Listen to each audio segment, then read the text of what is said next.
बच्चे यस आप देख पा रहे हैं ना, वॉइस देख पा रहे हैं। तो two type of voice here, active and passive. Basic चीज मैं आपको बताऊंगा, यहां से यहां में फर्क क्या है। ये दो चीजें लिखी है, वॉइस एक है, दो चीजें एक्टिव एंड पैसिव। यहां पर फर्क क्या है, यहां पर सब्जेक्ट वर्क करता है, क्या करता है वर्क, सब्जेक्ट वर्क करता है। सब्जेक्ट यहां पर कौन करता है, ऑब्जेक्ट वर्क करता है। कौन करता है, ऑब्जेक्ट। माने तो हिंदी में बोलेंगे तो माने हिंदी में बोलेंगे कि Vikram takes tea, Vikram takes tea, Vikram ने चाय पी। अगर तो आप पैसिव में बोलेंगे इसको, चाय विक्रम के द्वारा पी गई। चाय वहां पर आ गया है ना, सब्जेक्ट की जगह पर क्या आया, चाय। लेकिन चाय को तो विक्रम ने पिया है, माना कि वो तो ऑब्जेक्ट है। ऑब्जेक्ट आया ना, सब्जेक्ट कहां गया, पीछे ऑब्जेक्ट की जगह पर, राइट है। ये चेंज आया। कुछ चीजें कंफर्मेशन की आपको जरूरत है इसके बारे में। इसके बारे में ये है कि जब आप चेंज करते हैं ना एक्टिव से पैसिव में, दो तीन चीजें ध्यान में रखनी होती है आपने। सब्जेक्ट जो यहाँ पर है, क्या है सब्जेक्ट यहाँ पर, वहां पर क्या हो जाएगा, ये यहाँ पर सब्जेक्ट हो जाएगा, यहाँ पर क्या हो जाएगा, ये चला जाएगा, राइट है। इंटरचेंज हो गए हैं। हेल्पिंग वर्ब, क्या हेल्पिंग वर्ब, हेल्पिंग वर्ब किसके अनुसार, according to tense and subject. किसके अनुसार, according to tense and subject. ये अकॉर्डिंग टू सब्जेक्ट क्यों कहा है, अगर सिंगुलर सब्जेक्ट है तो सिंगुलर हेल्पिंग वर्ब लगेगी, प्लूरल है तो प्लूरल लगेगी। माना कि थर्ड पर्सन सब्जेक्ट है, ही भी थर्ड पर्सन है और दे भी थर्ड पर्सन है कि नहीं है, दोनों थर्ड पर्सन है, राइट है ना।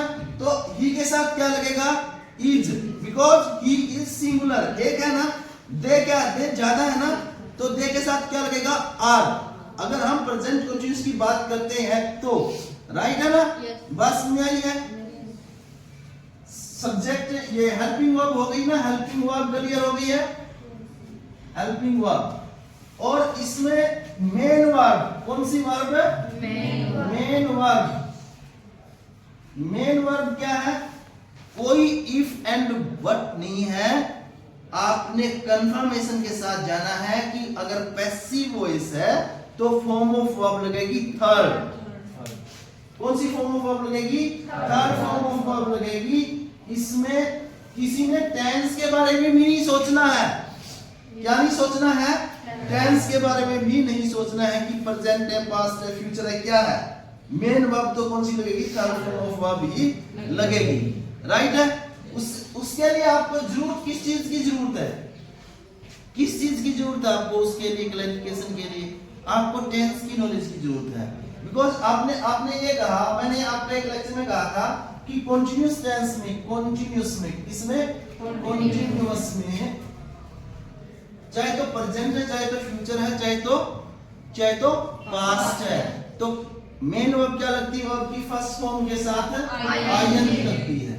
तो आप लोगों को क्वेश्चन ये होने चाहिए यहाँ पर, सर जी आपने कहा कि मेन वर्ब जो लगेगी, जो कॉन्टिन्यूअस टेंस है वहां पर वर्ब की फर्स्ट फॉर्म के साथ आईएनजी लगेगी, चाहे तो पास्ट है, चाहे तो फ्यूचर, प्रेजेंट, कुछ भी है। But when we change it into passive voice, तो फिर क्या बनेगा इस चीज का, फिर क्या बनेगा, मेन वर्ब फिर भी थर्ड फॉर्म ही लगेगी, लेकिन क्या लग जाएगा उसमें, बी के साथ आईएनजी लग जाएगी। क्या लग जाएगा, बी के साथ आईएनजी लग जाएगी। माना कि आपके डस्टर है मीनाक्षी। अभी एक एग्जांपल मैं आपको दे रहा हूं, मैं एग्जांपल बता रहा हूं आपको, उससे साहिल विक्रम का क्लैरिफाई कर जाएगा चीजें, मैं बताऊंगा आपको ना। वैसे नई साल में ताजगी में तो होगा ना, 25 वाली सुस्ती तो नहीं है, क्या कर देगा, नहीं बांध देगा, हाँ पलट देगा धरती को। इसने डिसीजन किया आपकी बात धरती का नीचे को हाथ देगा, ऐसा मत करना, दुनिया हिल जाएगी, राइट है ना, ऐसा नहीं करना है। आपने देखना, एक सेंटेंस में लिख रहा हूं, he is राइटिंग लेटर, वो पत्र लिख रहा है। क्या बनाइए, पत्र लिख रहा है। टेंस कौन सा है? पहले जब आप चेंज करने जाते हैं बच्चे, क्या चेंज करने जाते हैं? वॉइस चेंज करने जाते हैं। तो एक्टिव में आपको पता होना चाहिए कि टेंस कौन सा है जो आपके पास सेंटेंस है। तो इसमें आप पहचाने टेंस कौन सा है, ये कौन सा टेंस है? Present continuous. देखो यहां से तो आपको पता चला, यहां से आपको पता चला कि कंटिन्यूअस है। क्या पता चला रे? कंटिन्यूअस है। और फिर कौन सा कंटिन्यूअस है? प्रेजेंट है कि पास्ट है कि फ्यूचर? कहां से पता चलेगा? हेल्पिंग वर्ब से। कहां से पता चलेगा? हेल्पिंग वर्ब से। हेल्पिंग वर्ब कौन सी है? ये इज माने तो प्रेजेंट वाले। तो फिर कौन सा हुआ? प्रेजेंट कंटिन्यूअस, राइट है। तो अब इसको चेंज करेंगे हम। वॉइस चेंज करने से पहले क्या सोचते हैं हम? सब्जेक्ट ऑब्जेक्ट वाली जो कहानी है वो ऑब्जेक्ट सब्जेक्ट, राइट है। यहाँ पर सब्जेक्ट क्या है? ही। ऑब्जेक्ट क्या है? लेटर। तो शुरुआत करते हैं कहां से? लेटर को उठाएंगे, इधर लाएंगे, क्या कर देंगे यहाँ पर? लेटर। हुआ ना लेटर? अच्छा, यहाँ पर जब कॉन्शियस है तो कॉन्शियस रहेगा, टेंस तो चेंज होने को नहीं है। एक्टिव में अगर कॉन्टिन्यूअस है तो पैसिव में भी कॉन्टिन्यूअस रहेगा। तो यहां पर क्या हुआ? लेटर इज क्या आ जाएगा फिर? ये वो कहानी साहिल, वो कहानी फिर की कंटिन्यूटी है। वर्ब की फर्स्ट फॉर्म के साथ आईएनजी रहेगा, लेकिन उसको दूर करने के लिए एक नियम क्या है? पैसिव का नियम है कि थर्ड फॉर्म ही लगेगी जी। इसको तो बदल ही नहीं सकते, तो फिर थर्ड फॉर्म तो लगाओ। राइट की क्या थर्ड फॉर्म हो जाएगी? रिटन। फिर उसके बाद लिखा गया किसके द्वारा? उसके द्वारा।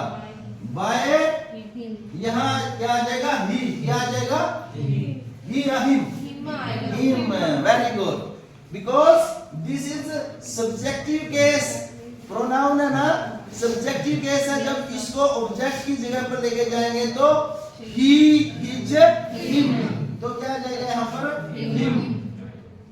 अच्छा, इस टेक्निकल पॉइंट को दूर करने के लिए कि कंटिन्यूअस है तो कंटिन्यूअस तो रहेगा ही रहेगा, तो इसकी कंटिन्यूटी को बरकरार रखने के लिए क्या किया गया है? बी के साथ is being written, a letter is being written by him. तो दोनों चीजें, दोनों की इज्जत बच गई है।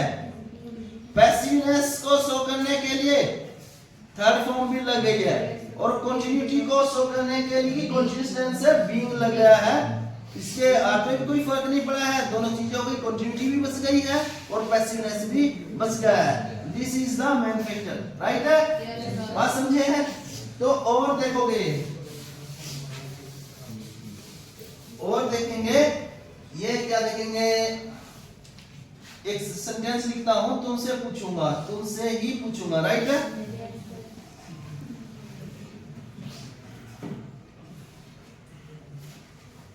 अंकुश, अंकुश एट बनाना, बनानास। ये हो गया है अंकुश है सत्यवान का, वैसे ढीला डाला है। अब इसने केले खाने शुरू करे। ये बना है, ये कौन सी फॉर्म ऑफ वर्ब है? अंकुश खड़ा होता, पड़ा पड़ा ना, बड़ा बड़ा हुआ, खड़ा हो जा। कौन सी फॉर्म ऑफ वर्ब है? बोलेगा? जुबान है, पढ़ ले। कौन सी है? तो बताएगी। सेकंड, सेकंड फॉर्म है ईट की, ईट, एट, ईटन, राइट है? तो ये एट है, सेकंड फॉर्म हुई। सेकंड फॉर्म फिर आप देखोगे किसमें यूज होता है? पास्ट में, पास्ट में भी, पास्ट इंडेफिनिट में, इसमें पास्ट इंडेफिनिट में, राइट है? ये हो गया। तो पास्ट इंडेफिनिट टेंस है। चेंज करने से पहले फिर यहाँ पर ऑब्जेक्ट ये है, सब्जेक्ट ये है, इनको करो इंटरचेंज ऐसे करके, राइट है? उसको उसकी जगह पर, उसको उसकी जगह पर, ये आ गया। समझ में आ रही है बात Prince? Prince, you understand? Bananas, bananas. यहां हेल्पिंग वर्ब पूछने के लिए मैंने लिखा था। करमजीत बताएगा। करमजीत यहां हेल्पिंग वर्ब, मेरे को सिर्फ ये बता दे सिंगुलर आएगी या प्लूरल आएगी? सिंगुलर कह रहा है बच्चे। बनानास, केले, तो फिर भी सिंगुलर आएगी। चल सब सच्ची कह रहे थे, को मम्मी याद आ रही है ना? मुझे नहीं लग रहा। अभी बोला था मैंने, यहाँ लिखा था शुरुआत में, सिंगुलर सब्जेक्ट के साथ सिंगुलर हेल्पिंग वर्ब, प्लूरल के साथ प्लूरल। जब ये केले हैं, केला, एक, केले ज्यादा, तो केले क्या हुआ? प्लूरल हुआ ना। बनानास क्या प्लूरल है, तो प्लूरल आएगी ना। तो पास्ट में जब आप पैसिव में जाते हैं, इंडेफिनिट में हेल्पिंग वर्ब लगती है वाज वर्ब। तो यहाँ पर कौन सी होनी चाहिए? वर्ब। क्या है? वर्ब। अब ये है सेकंड, तो फॉर्म ऑफ वर्ब कौन सी आ जाएगी? हर। थर्ड आइए यार कंफर्म जाए। अभी बोला है, तू कहाँ है? हिल तो नहीं रहा। और दूसरे ग्रह पर अभी बोला 2 मिनट पहले मैंने कि किसी भी टेंस का कोई फंडा नहीं है। आप पैसिव में जा रहे हैं चेंज करने, टेंस कोई मायने नहीं रखता, आपकी मेन वर्ब तो थर्ड फॉर्म ही आएगी। तो यहाँ पर क्या हो जाएगा? ईट, एट, ईटन। अब अंकुश का नाम लिख दिया केले खाने में, अब इसके केले याद आ गए, वैसे समझ में नहीं आना। अब इसका जी करे तो केले ले आवा, एक दिन तो पार जाएगा ना। और ईटन बाय अंकुश। तुम्हारा जी हो रहा है तो केले आए बस, है ना? ऐसे नहीं आएंगे ना। अब बात समझ में आई है? ओके ना? अब बीइंग बचे, एक बार बताओ बीइंग पहले रहे तुरंत। बीइंग तो वो कंटीन्यूअस टेंस में लगेगा बच्चे। यहाँ पर बीइंग का मतलब क्या? बी क्या होता है? B was being. ये थर्ड फॉर्म है, ये सेकंड है, ये फर्स्ट है। अब बी है बेसिक है, तो बी के साथ आईएनजी लग गई है। तो फर्स्ट फॉर्म के साथ आईएनजी किस में लगती है? कंटीन्यूअस टेंस में लगती है। किस में लगती है? कंटीन्यूअस टेंस में लगती है। और थर्ड फॉर्म किस में लगती है? पैसिव में लगती है। तो दोनों में ना वो कंटिन्यूटी बताने के लिए कि हाँ कंटीन्यूअस टेंस है, वो लगाई बीइंग। कंटीन्यूअस टेंस है ये बताने के लिए लगाया बीइंग। और टेंस कौन सा कंटीन्यूअस है ये बताने के लिए लगाई हेल्पिंग वर्ब। बना कि इज लगाया था तो प्रेजेंट बताया था, अगर वाज लगाएंगे तो पास्ट कंटीन्यूअस हो जाएगा, है ना? राइट है? बात समझ में आई है? ओके।